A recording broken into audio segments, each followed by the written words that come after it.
My daughter didn't invite me to her wedding. But 3 weeks before the big day, I got an email. No apology, no explanation, just an invoice for $80,000 to pay for a party I wasn't welcome to attend and a honeymoon I wasn't allowed to know about. If this already stings your heart, you're not alone. These stories deserve to be told. Make sure you subscribe, like, and comment if you've ever been blindsided by the people you love most.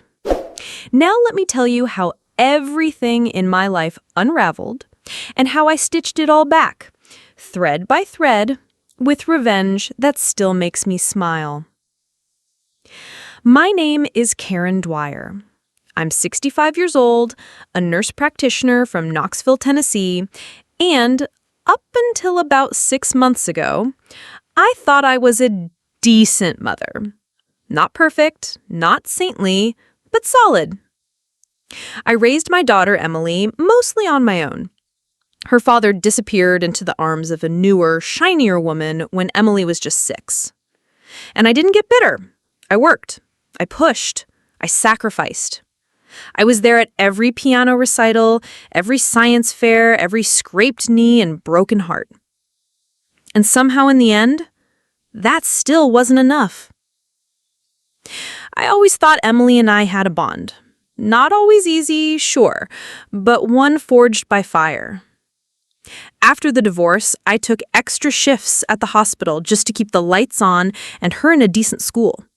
I'd pack her lunches at 4 a.m., then come home to grade school drawings with notes like, "Love you, Mommy, you're my hero," stuck to the fridge with flower magnets. She used to beg to sleep in my bed when the thunder rolled through.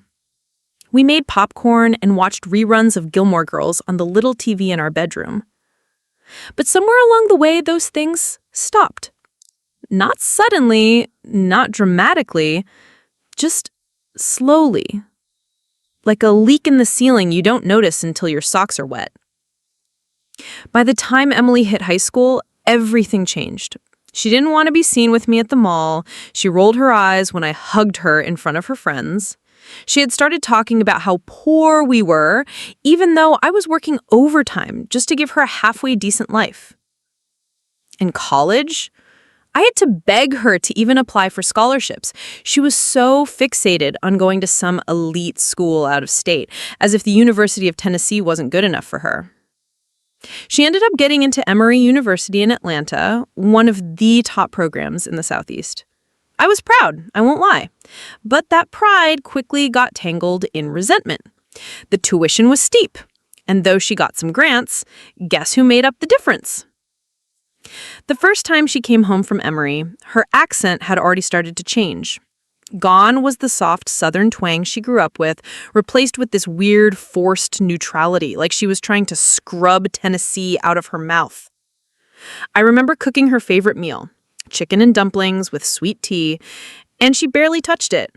"Oh, Mom, I'm gluten-free now," like I should have known. That Thanksgiving, I noticed her scrolling through Instagram under the table instead of helping me set it. Her boyfriend at the time, Nick, some finance kid from Atlanta, had apparently taken her to a private island for fall break. I was working 12-hour night shifts in the ER that week. You can probably imagine how I felt. Still, I swallowed it all. Because that's what mothers do, right?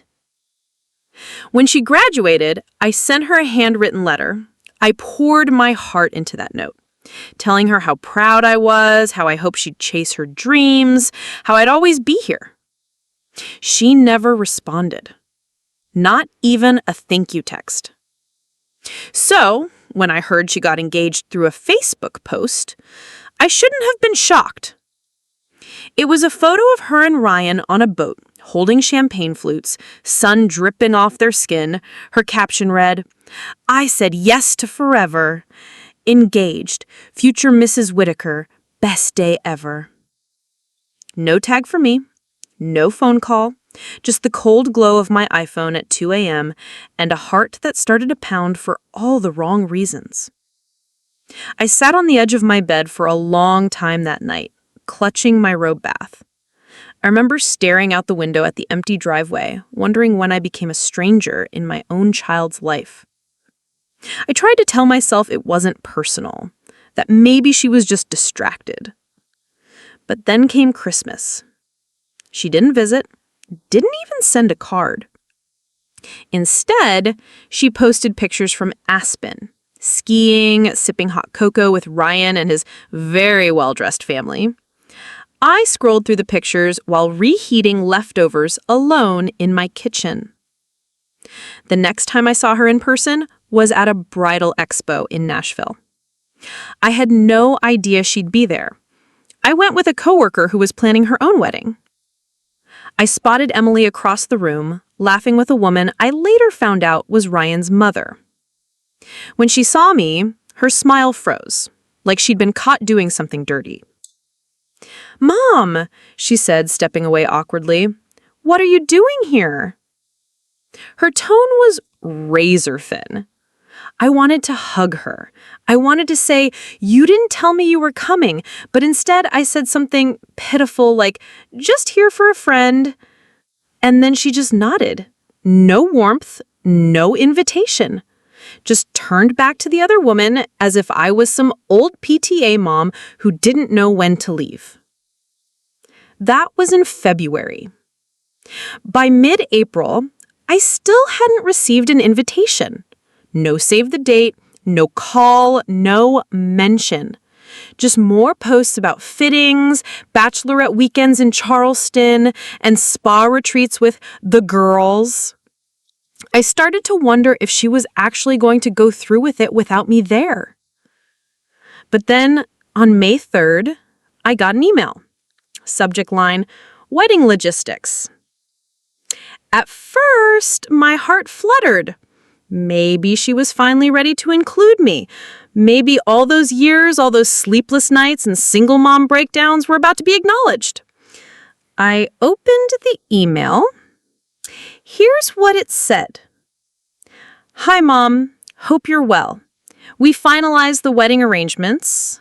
Attached is a breakdown of the vendor costs. The final total comes to $79,833.24, which includes the venue, catering, the honeymoon in Bora Bora, and miscellaneous expenses. Ryan and I agreed it would mean a lot if you contributed in a meaningful way, given how much weddings matter to families.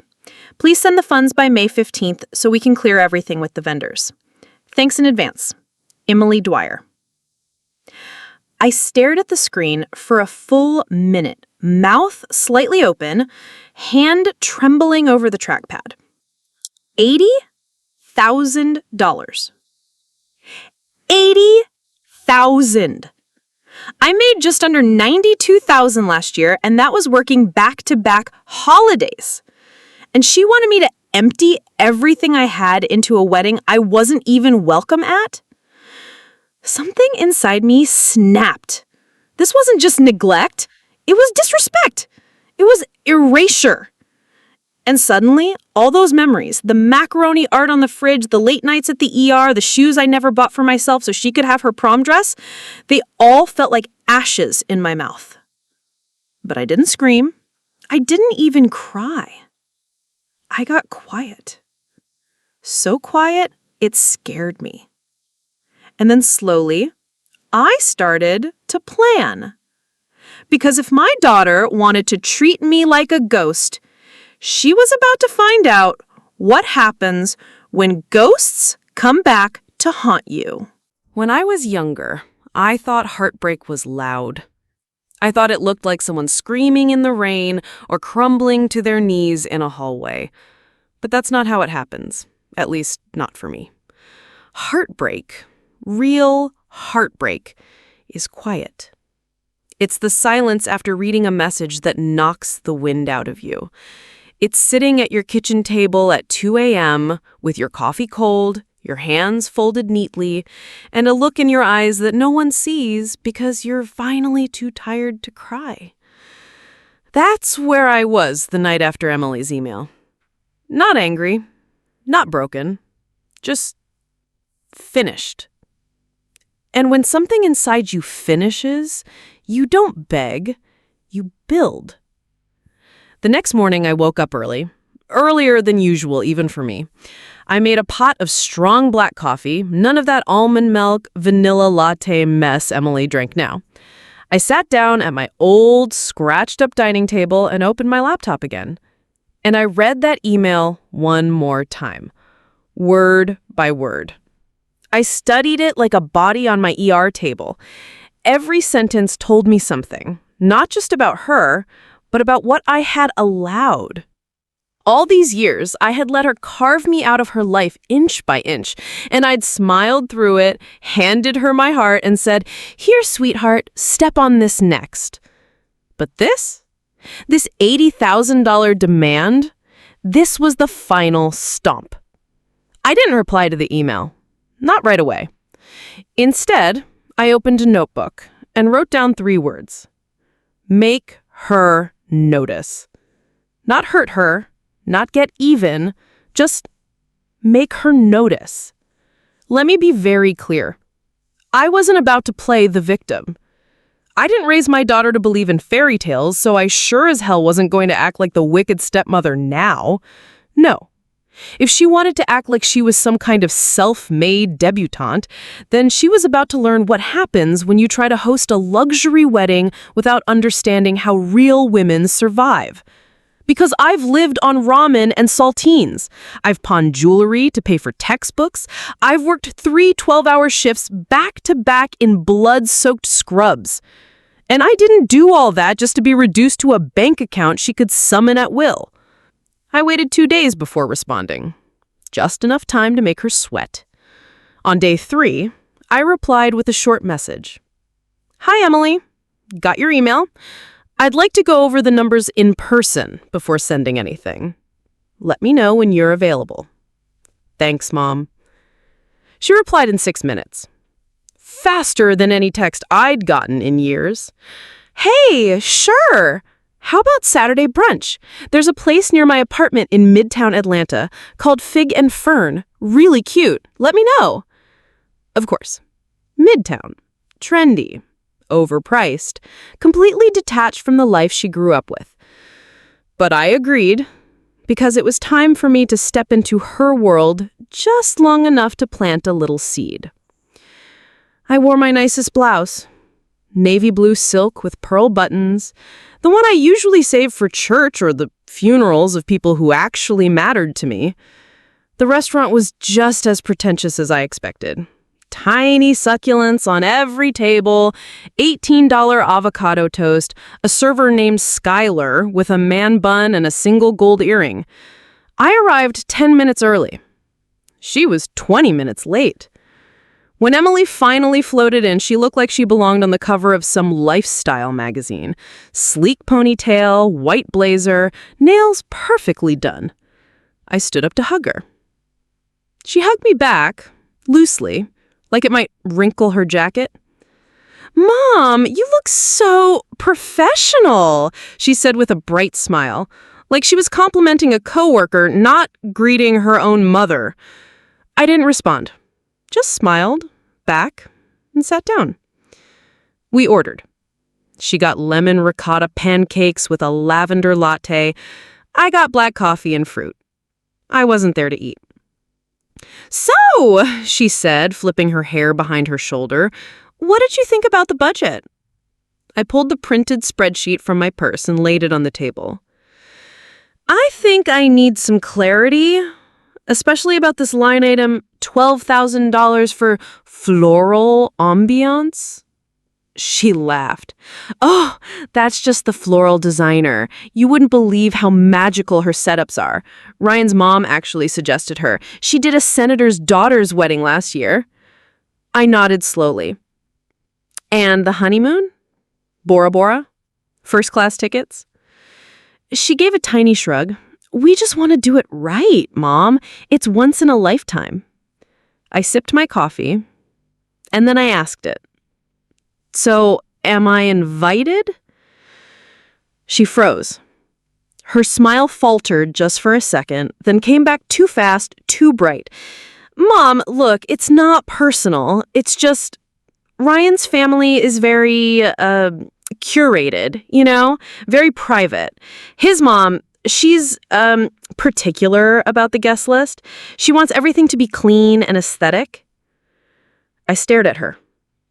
My own daughter. And all I could think about was the night I sold my wedding ring just to make her tuition payment in 2018. So I'm not aesthetic enough for your wedding? I asked, keeping my voice low, my tone calm. She laughed again, awkward now. Don't twist this, okay? It's just complicated. I leaned forward. No, Emily. What's complicated is asking your mother $80,000 when you can't even offer her a seat at the table. She picked up her fork, stabbed a piece of pancake, and muttered, "Look, if this is going to be a thing, forget it." "No," I said, letting the quiet settle between us like a fog. "You don't get to take the check and cancel the seat." We finished brunch in silence. But just before we left, I reached into my bag and pulled out a white envelope. It wasn't filled with cash. It wasn't a check. It was a letter. I slid it across the table to her. "What's this?" she asked. "A gift," I said, with a smile that didn't reach my eyes. "Just not the gift you expected."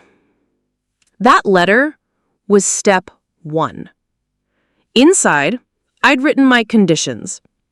If she wanted a dime from me, she'd need to include me on the guest list, not just as an attendee, but as her mother. I'd walk her down the aisle, give a toast, and be in the front row for her vows. If I wasn't aesthetic enough for that, then she could find someone else to fund her dream life. I gave her 2 weeks to decide. She didn't respond. Not to that letter. Not to the texts I sent asking for a response. She went completely silent. And then I saw a post from Ryan's mom. A preview photo from the wedding venue. A caption. "Can't wait for June. Our princess deserves nothing but perfection." That post had over 100 comments. People calling her beautiful, calling her family, goals. I read every single one. And my heart didn't break this time. It boiled. Because that post confirmed it. They were going ahead without me. And they still expected my money. So I made some calls. To vendors. To planners. To my lawyer. Because you see, Emily made a critical mistake. All the deposits for the wedding, they weren't in her name. They were in mine. 3 years ago, when she first started daydreaming about weddings, I encouraged her to open a joint event savings account. I matched her small deposits. When she and Ryan got serious, I agreed to be the account holder, just in case they needed help navigating contracts. Every major contract, from the venue to the catering to the DJ, was in my name. I wasn't just the funder, I was the guarantor. And if you know anything about contracts, you know what that means. I had power, and I was done pretending I didn't. The next day, I called the venue, and I canceled. Not just the room, the entire event. No explanation, no backup plan. Let them figure it out. Let them feel what it's like to be erased. If you've never canceled a $100,000 wedding over the phone, let me tell you, it's not as dramatic as you'd imagine. No gavel flams, no gasps from the other end, just a bored-sounding woman named Bethany in Savannah's Garden Estate events office, saying, "All right, Ms. Dwyer, we'll process the cancellation. Please note, per the contract, only the named signee has authority. Do you have the confirmation code and original agreement ID?" And I did, because I signed it. Funny how that worked out. I hung up the phone, walked over to the sink, and turned on the faucet. Not to get water, just to hear something. Something real. Something that moved when I told it to. And then I waited. Because it was never just about the money. Or the wedding. It was about presence. My daughter had gone to great lengths to write me out of her life. All I did was grab the pen back. The first sign that she found out came through a text message, not even from Emily. It was from her fiancé, Ryan. "Hey, Karen, got a call from the venue, something about a cancellation. Emily's freaking out. Can you please clarify?" I stared at that message for a good 10 minutes. I didn't reply. 2 hours later, another text came in. This one was from her. "Mom, what the hell is going on? Why is the venue saying everything is canceled? Did you do this?" I could practically feel the heat from her fingertips through the phone. I typed back slowly. "I said I needed to be included. You didn't respond, so I assumed you declined the offer." Simple. Measured. Almost polite. She responded instantly. "Are you out of your mind? Do you realize what you've done? The wedding is in 3 weeks. Everything was finalized." That word, finalized. As if I was just a line item to be paid. As if my involvement was ever needed for anything beyond my wallet. I didn't respond right away. Instead, I opened a bottle of Merlot I'd been saving for my birthday, poured myself a glass, and waited for the inevitable phone call. It came around 10:42 p.m. My phone rang with that familiar contact name, M. Hart. The heart emoji felt grotesque now. I let it ring twice, then answered. "Hi, sweetheart," I said. "Calm as a lake." "Don't you sweetheart me," she spat. "You destroyed my wedding." "No," I said, taking a sip of wine. "I simply withdrew my support." "You promised." "No," I cut in. "You assumed. There's a difference." She went quiet for a second. I could hear voices in the background, probably Ryan, maybe even his mother. And then she hissed, "Do you know how humiliating this is? Do you know how this makes me look? People are asking questions." "I imagine they are. Maybe you should give them answers." "You're doing this because you weren't invited. That's it. You're making this about you." I let the silence stretch. Long enough for her to get uncomfortable. Long enough for me to stop shaking. Then I said, "You're right. I wasn't invited. But my money sure was. So maybe next time you should only send invoices to people on your guest list." Click. She hung up. The next day, I got a call from Ryan's mother, Joanne Whitaker. A real Southern belle type. Sweet tea voice, poison-laced words.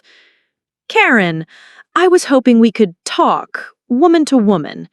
I laughed. Not out loud, just in my chest. "Sure, Joanne. What's on your mind?" "Well," she said, "it's about the wedding. I know tensions are high, but Emily's devastated. Perhaps we could come to a solution."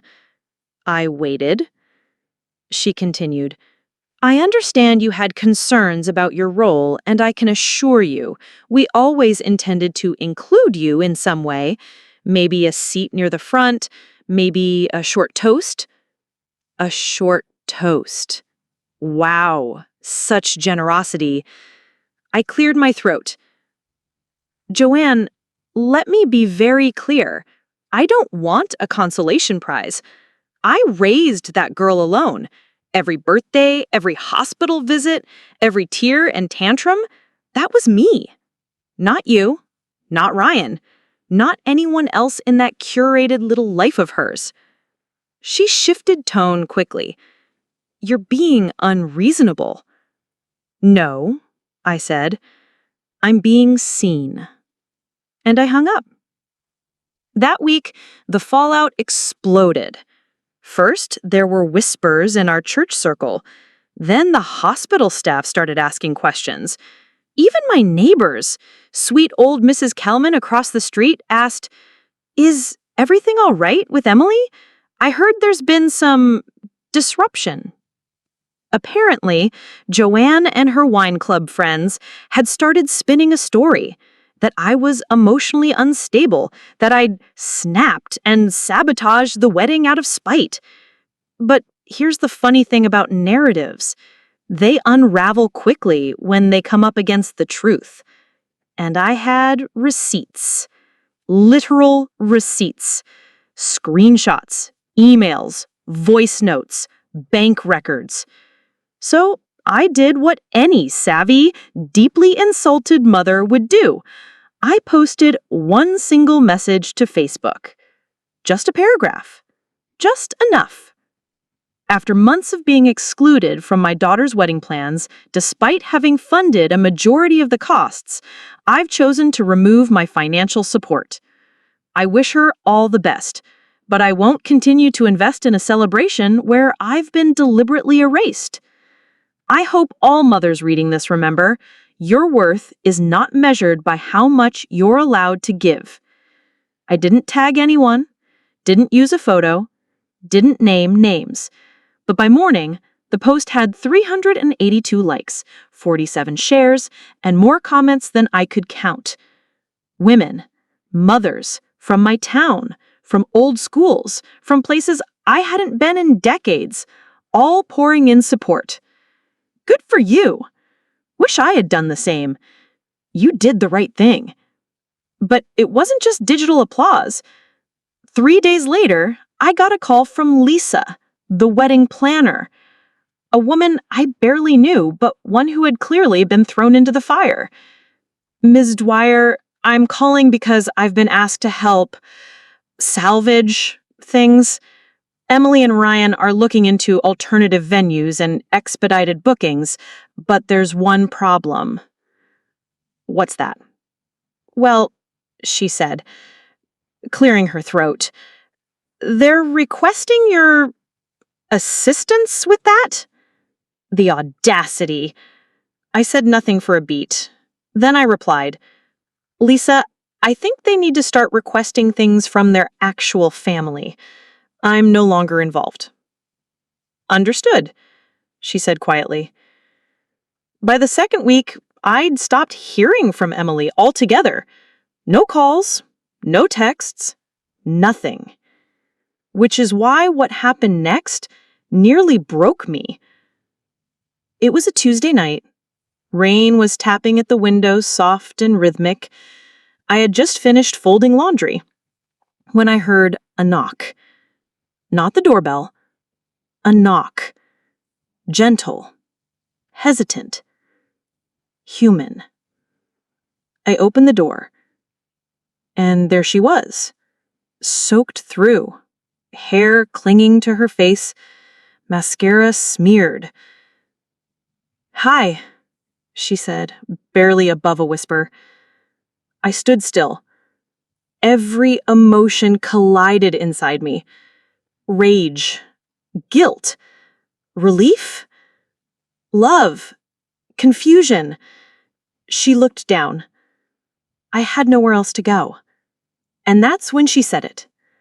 Words I hadn't heard from her lips since she was 17. "Mom, I messed up. I don't know how to fix this." I stepped aside. Let her in. But nothing, and I mean nothing, could have prepared me for what she was about to confess next. When your child comes back to you after cutting you out of your life, it doesn't feel triumphant. It feels like standing at the edge of a cliff with your arms wide open, hoping gravity gives you a pass.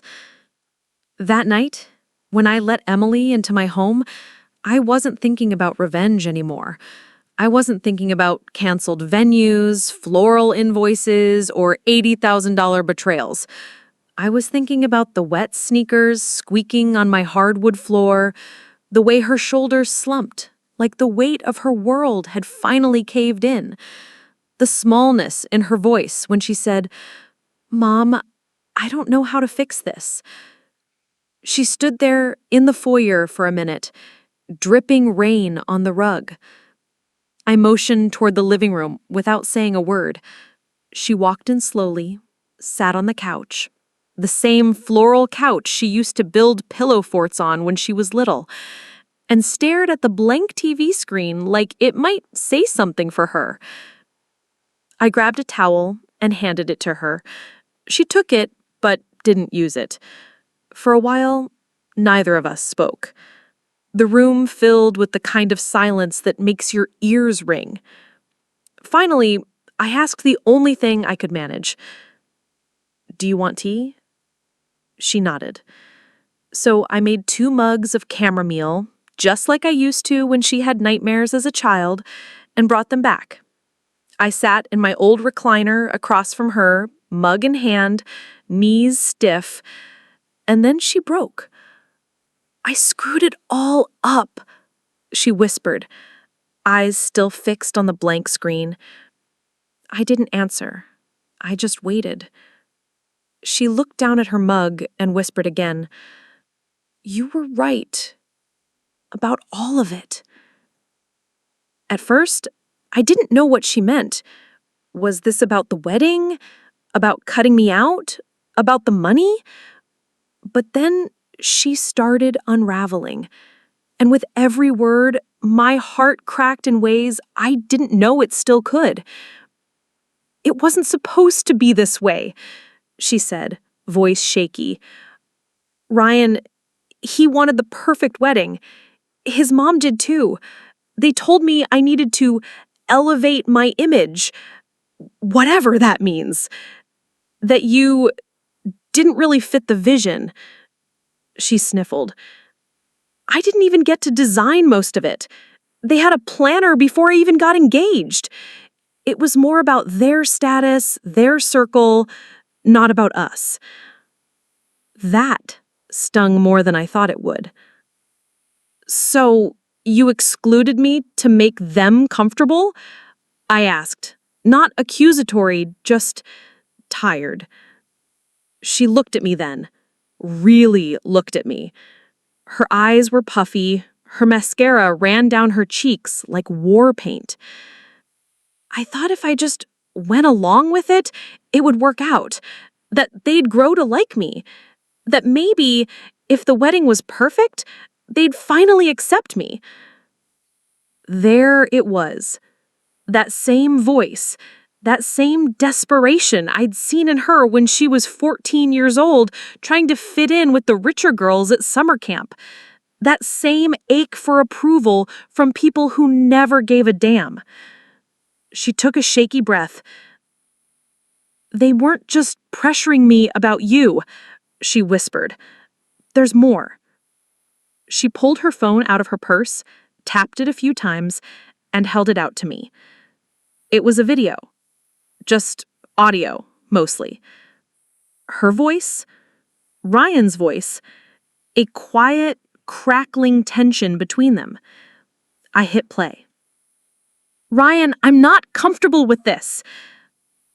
"We already agreed." "But she's my mother." "Exactly, which is why she should pay.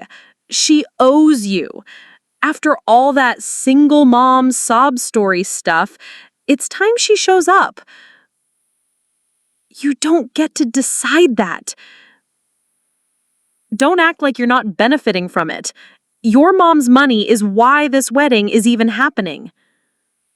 Silence. "You're being cruel." "No, I'm being strategic. You want to be part of my family? Then act like it. They don't do pity. They do power." I stopped the video. I sat still for a moment, teeth clenched, hands gripping the mug so tight I thought it might crack. That was his voice, that smug, cold, calculating voice, talking about me like I was a faceless donor. And worse, my daughter had let him. Emily saw the look on my face and quickly added, I recorded it after he told me to lie to you about the budget. He said if I acted sad enough, you'd send the money without asking too many questions. My throat tightened. Was that your plan? She hesitated, then whispered, Yeah, at first, yeah. She looked away, shame settling like a storm cloud across her face. But then I saw your letter, and I don't know, something snapped. I realized how far gone I was, how far they pulled me, and I didn't know how to stop it. That night, we sat together for over an hour, just being. No fireworks, no grand reunion, just a mother and daughter sitting on opposite sides of a bridge, both unsure how to cross it. She fell asleep on the couch around midnight, curled up in a throw blanket like she used to after late-night movies, and I stayed awake. Not because I was angry, but because I was afraid. Because what she said, what she showed me, was just the beginning. The next morning, I made breakfast. Biscuits, eggs, and grits. Nothing fancy. The kind of meal I hadn't made since before she left for Emory. She ate slowly, eyes red from crying, hands trembling slightly. After the meal, she set her fork down and said, I ended it with Ryan. I looked up. Last night? No, she said, flat. I just called him while you were in the kitchen, told him I was done. I nodded. But something in her face told me there was more. I'm not just calling off the wedding, she said quietly. I'm moving back home. For a while. Now, here's the thing. You might think I felt victorious, vindicated, like this was the ultimate I told you so moment. But I didn't. I felt terrified.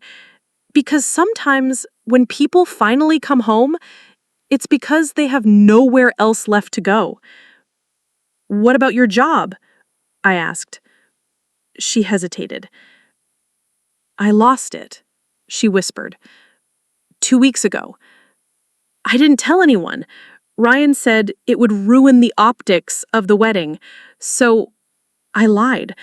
I told people I was remote, that I was consulting. She looked down at her hands. And now I'm broke, alone, and I burned the only bridge I had left. I reached across the table, touched her hand.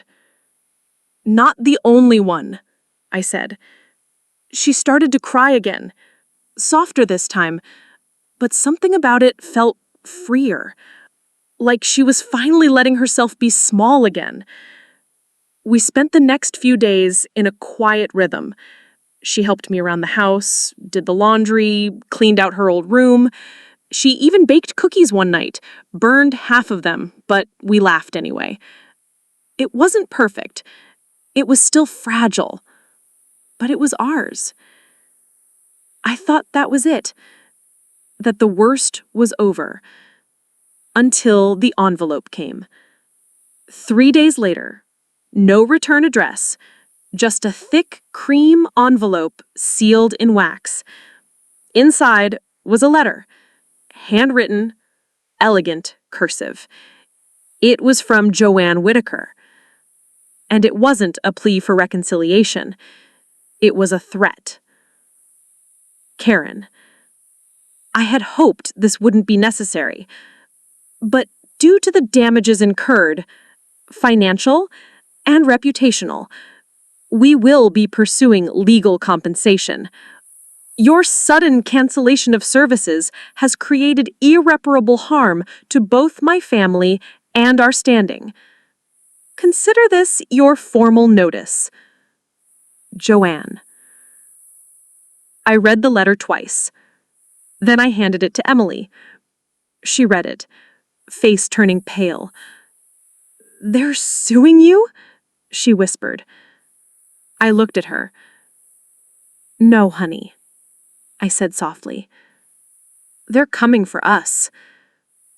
I don't know if you've ever been formally threatened by a woman who drinks Chardonnay at lunch and owns a small horse, but there's a very specific kind of chill that comes with reading a letter like that.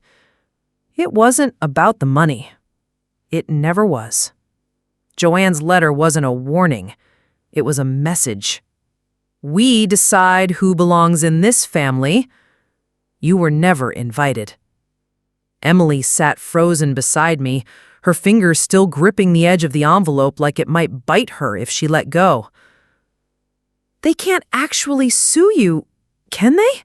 she asked, voice barely above a whisper. I didn't answer right away. Instead, I walked over to the kitchen drawer, the one I kept for receipts, medical records, and every scrap of paperwork that had ever mattered, and pulled out a file folder marked Wedding, legal. Inside it, signed vendor agreements, bank transfers, email chains, and 2 original contracts, both with my name as sole financial guarantor. I laid them out on the table like cards in a poker game. "Legally," I said, "they don't have a leg to stand on. All of this was in my name. I canceled it.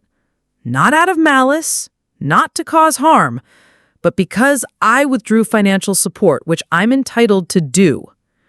Emily leaned in, scanning the papers, eyes darting across signatures and dollar signs like she was reading a language she used to know but hadn't spoken in years. "But Joanne doesn't care about legalities," I continued. "She cares about appearances. And if she can't bury me in court, she'll try to bury me in gossip." By that evening, the fallout had started. First came the cryptic Facebook posts from her wine club friends. "Some people just thrive in drama. It's always the ones who pretend to be mature that light the match." Then came the calls from blocked numbers. No one spoke on the other end, just silence, and then a click. But the worst part? Joanne had connections. Deep ones. And in less than 48 hours, my hospital administrator called me into her office. "Karen," she said, eyes kind but firm, "I wanted to give you a heads up. We've received some anonymous complaints." My stomach dropped. "What kind of complaints?" "Nothing formal yet, but rumors about your mental health, about your behavior, about how you've been unstable lately." I sat perfectly still, hands folded, face neutral. "And you believe that?" She gave me a look. "I've worked with you for 10 years, Karen. I know who you are, but these kinds of rumors, they spread. Just be careful, okay?" I left the office shaking, not from fear, but from rage. Because this wasn't just a wedding anymore. This was war. Joanne didn't just want me out of the picture, she wanted me discredited. She wanted me erased so thoroughly that even my daughter would question whether I ever had value to begin with. That night, I poured a glass of wine and sat with Emily on the back porch. The sky was clear, stars bright, but my chest felt heavy. "I need to ask you something," I said finally, breaking the silence. She turned toward me. "Did you know they were going to do this?" She shook her head quickly. "No, I swear, I didn't know about the letter. I didn't think they'd take this far." I studied her face. She looked wrecked, exhausted, but honest. "I believe you," I said softly, "but I need you to understand something, Em. They're not just after me now. They're coming for anyone attached to me. That means you." The next day, Emily posted her own message. Not a viral blast, just a short, clean, painfully honest paragraph. To those wondering why my wedding was canceled, I want to say this clearly. My mother supported me, financially and emotionally, through every part of this process. I made the mistake of excluding her, and I take full responsibility for that. She did not ruin my wedding. I did, and I'm trying to make it right. The post didn't go viral, but it spread. Enough that Joanne saw it. And 3 hours later, I got another letter. This one was hand-delivered. Same elegant cream envelope, same wax seal. But the tone had changed.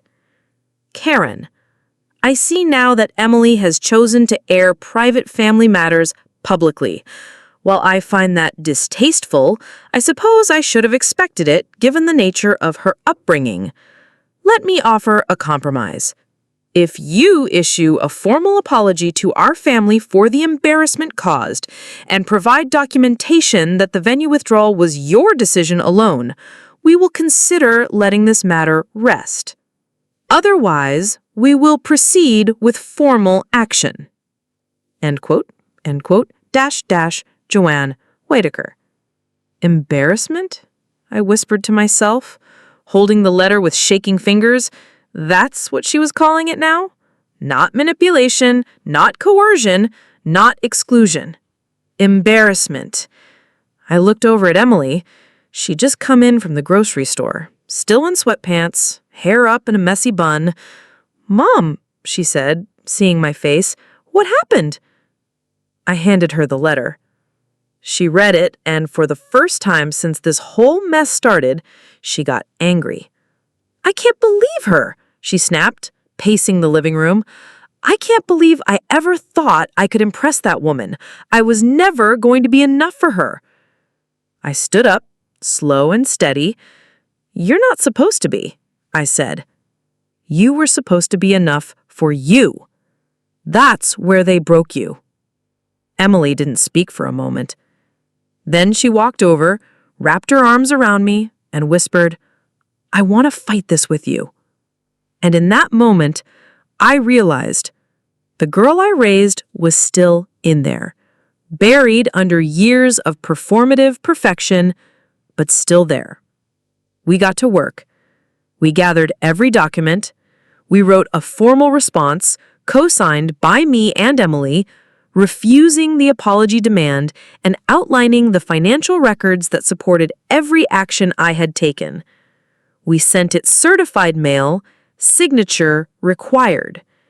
And just to twist the knife, we CC'd her attorney and mine, because I may be a nurse, but I've learned how to perform surgery with words when I need to. What I didn't expect was what happened next. Because 1 week later, I got an email. Not from Joanne, not from Ryan, but from a woman named Claire. Joanne's niece, Ryan's cousin. Subject line, "You're not the only one she tried to silence." I opened it. One sentence hit me like a punch in the ribs. "I know what she did to you because she did it to me too." It's strange how a single email from a stranger can make your entire story click into place. Claire's message wasn't long, just 5 lines. But every word felt like a crack of thunder. "I know what she did to you because she did it to me too." My mom, Joanne's sister, was written out of our lives after she refused to hand over her inheritance. Joanne spread rumors, got her fired from her law firm, and told the family she was unstable. We haven't spoken in 6 years, but your post on Facebook, that got passed around our extended family. And I recognized the pattern. You're not crazy, Karen. You're not the first.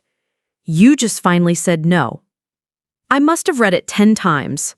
Sitting in that same kitchen chair, hand wrapped around a lukewarm cup of tea, heart pounding like a drum. She attached screenshots too. Text messages, emails, even a typed-out excerpt from an old estate mediation hearing. Joanne had a pattern. Find someone who didn't fit her version of acceptable, smother them in expectations, guilt them into obedience, then if they didn't comply, destroy them from the inside out. And worse, she was good at it. I showed Emily the email that evening. She sat on the edge of the couch, reading every line with her brows furrowed, lips pressed tight. When she finally looked up, her voice was hoarse. "She did it to Claire, and she was doing it to you. And I let her." There was pain in her eyes, but also something new. Resolve. I didn't say, "It's not your fault," because that would have been a lie. But I did say this: you believed what she wanted you to believe, until you didn't. And that matters. The next morning, Claire and I spoke on the phone. She lived in Asheville now, working as a paralegal for a nonprofit. Her voice was sharp, intelligent, but carried an undercurrent of tired wisdom, like someone who'd spent years learning how to rebuild from nothing. She told me, "Joanne always underestimates people she thinks are lesser. She thought I was just a niece. She thought you were just a nurse." She paused. "She never expects us to fight back." With Claire's help, we drafted a statement, not to post publicly, but to send directly to Joanne's attorney. It included a legal timeline of every financial transaction, a documented breakdown of damages, which, by the way, were entirely speculative, and testimony from Claire herself, outlining Joanne's history of manipulation and character defamation. We didn't threaten back. We didn't get dramatic. We simply put the truth on paper. Calm, factual, and razor sharp. 3 days later, the Whitakers went silent. No more letters, no more calls, not even a whiff of that Chardonnay-drenched shade from Facebook. We heard from Lisa, the wedding planner, who told us quietly, "I heard from Ryan that his mom told him to drop it, said it wasn't worth the publicity risk." That was her word, publicity. Not morality, not decency, not remorse. Publicity. That told me everything I needed to know. But here's the twist. Joanne wasn't the only one who lost something. Ryan and Emily were done. Not just the engagement, everything. After Emily sent her post, Ryan showed up at our house once. He knocked on the door like a salesman. 3 slow, confident knocks. I opened it. He had that same smirk, that same casual arrogance that used to charm Emily and make my jaw clench. He asked, "Can I talk to her?" I didn't answer, just stepped aside. Emily walked to the door, looked at him once, and said, "I needed a partner, not a project." Then she closed the door. Didn't slam it, just closed it. That moment, that was hers, and I've never been prouder. The weeks that followed were quiet. No lawsuits, no wedding, no more fake apologies, just slow healing. Emily started therapy, found a new job, nothing fancy, just part-time admin at a dental clinic nearby, but she said it felt real. Like she was doing something for herself for once, not just for the image. We turned her old bedroom into a soft, plant-filled sanctuary. She painted the walls sage green. I bought her new bedding.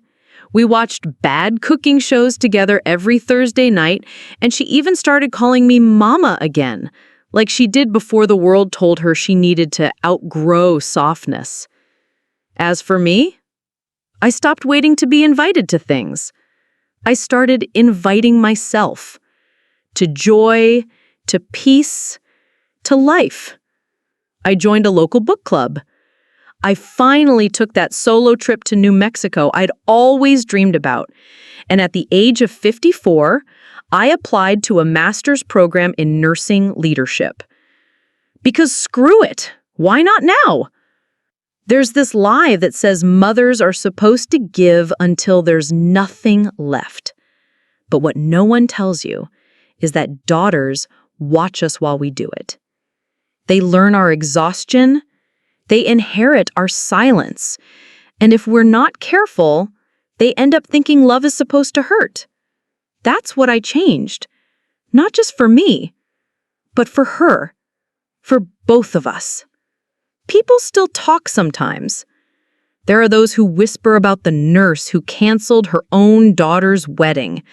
Some shake their heads, some side-eye, but I don't mind anymore because I know the truth.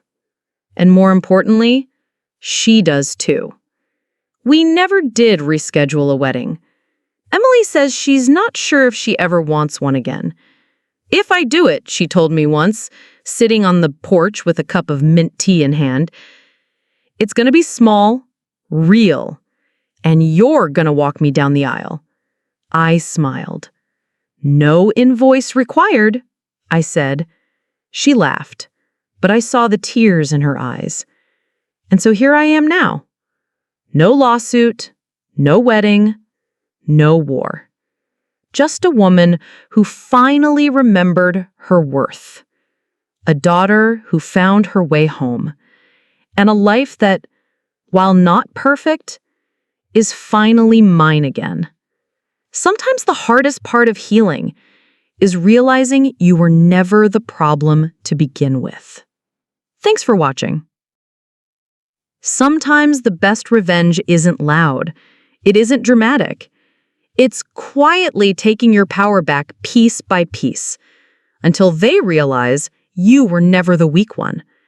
If this story hit home or reminded you of your own experience, I'd love to hear about it. Drop your story in the comments and don't forget to like, subscribe, and share. Because somewhere out there, another person is learning to stand up for themselves too, and your voice might help them do it. We'll see you in the next one.